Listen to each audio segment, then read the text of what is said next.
guys.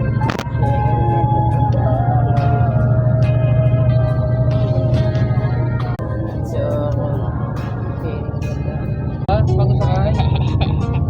Gandahan yun ang mga dragon nasa sa mata. Okay.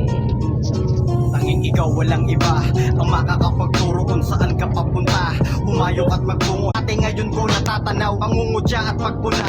Husga nila at lait mga bawat pagtaboy, pagtanggi at mga bagay. Na kayo kong humahakbang hindi nagtatanim ng galit. Sa tuwing lalapit ang tukso nililin lang sa peking langit. Hanggang natutunan kong kumawala sarili kinalaban hindi na ang di ka tumahimik siya ikay paglalamayan. Ang bawat iskinita may mga nakaabang na mga panganib. Ang ibitong kanila ay halang pinilit na malampasan. Binilisan ko ang habang ngunit bakit tila lalo lang natagalan. Sa baitang na kung saan kasamaan ay nag-uunahan. Di naman ko siya nagpamalinis pero gusto ko na pong umalis sa mga bisyo nakakainis.